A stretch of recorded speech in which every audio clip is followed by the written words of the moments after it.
आप सभी को मेरा नमस्कार। मेरा नाम न्याशा गुप्ता है। मैं आज आपके सामने एक कहानी प्रस्तुत करने वाली जिसका नाम है गुल्लक। एक गांव में एक छोटी बच्ची थी। उसका नाम सिया था। वह 5 वर्ष की बालिका थी। वह अपने माता पिता के साथ रहा करती थी। वह अपने गांव की सबसे गरीब परिवार के लोग थे। एक दिन वह अपनी सहेलियों के साथ खेल रही थी तो एक ठेली वाला उसके सामने से होकर गुजरा। वह उस ठेली वाले के पास बहुत सारी गुल्लकें थी मिट्टी की।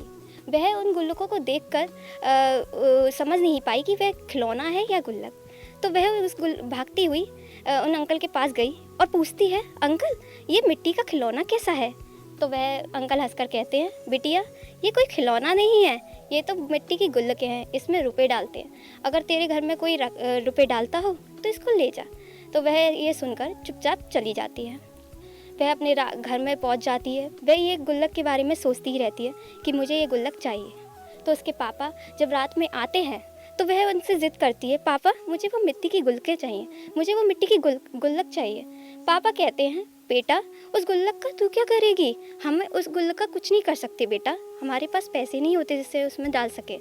तो वह उसको समझ नहीं पाती और वह जिद करने लगती है, नहीं पापा नहीं, मुझे गुल्लक चाहिए।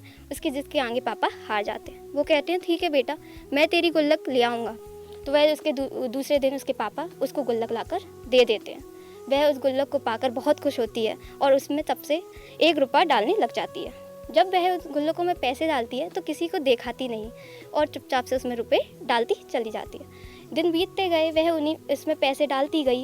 एक दिन उस गुल्लक में बहुत सारे पैसे हो गए, कम से कम 500 या 600 तो हो गए होंगे।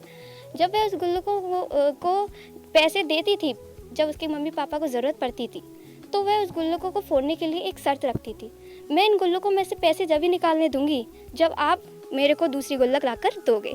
वह उनकी बातों को सुनकर उसके मम्मी पापा खुश हो जाते हैं और कहते हैं, ठीक है बेटा मैं तुझे गुल्लक लाकर दे दूंगा, अभी तो मुझे पैसे निकालने थे। तो वह उनको रुपए निकाल कर दे देती। एक दिन वह ऐसे ही उसकी गुल्लक और उसमें रुपए डालने लगी। एक दिन वह अपनी सहेलियों के साथ खेल रही थी। उसके पापा ने फिर उससे रुपए मांगे, पर वह कहती है, पापा अगर इन रुपयों को हम ऐसे ही निकालते रहेंगे तो हम उसमें रखेंगे कैसे जुड़ेंगे पैसे? उसके पापा ये बातों को सुनकर हंसते हैं और फिर वहाँ से चले जाते हैं। एक दिन उस बच्ची की तबीयत, ऐसे ही दिन बीतता चला जाता है, वह उसमें रुपए डालने लगती है। एक दिन उसकी तबीयत ख़राब हो जाती है। उसकी माँ कहती है, बेटा तेरी तबीयत ख़राब हो गई है, मेरे पास पैसे नहीं है जिससे मैं तेरी दवाई ले आऊँ। तो वह माँ अपनी बेटी से कहती है, माँ कि बेटा मुझे उसमें से रुपए निकालने दे जिससे कि मैं तेरी दवाई ला सकूँ। पर वह ये सुनकर खुश नहीं होती और कहती है वह गुल्लक ना फूट जाए, इस डर के मारे कहती है, नहीं माँ मेरी तबीयत बिल्कुल ठीक है, मैं बिल्कुल ठीक हूँ। और ऐसे सुनकर वह उठकर चली जाती है। जब वह उठकर चली जाती है खेलने तो उसकी माँ सोचती है, पता नहीं इसको हो क्या गया है, ये इतना क्या इसको समझ में नहीं आता, क्यों इतना गुल्लक से प्यार कर रही है, हमें पैसों की ज़रूरत होती है और ये देने का नाम नहीं करती।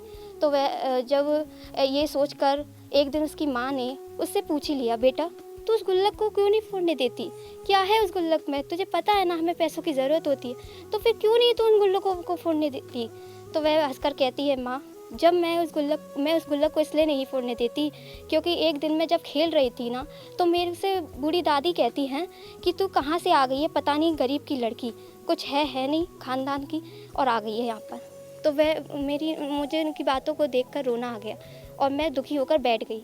लेकिन जब से मेरे पास ये गुल्लक आई माँ, तब से मैं उसमें मुझे ये नहीं लगता कि कोई मुझसे कुछ भी कहे, मुझे बुरा नहीं लगता कि मैं गरीब हूँ क्योंकि मेरे पास तो बहुत सारे पैसे हैं।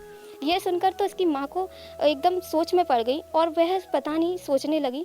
एक दिन उसके पापा भी इसकी ये बात को देखकर सुन रहे थे और उनकी आंखों में आंसू आ गए और वह उनकी बातों को सुनकर वह अपने पापा को देखकर कहती है, पापा आप रो क्यों रहे हो, मैंने कुछ गलत कहा क्या?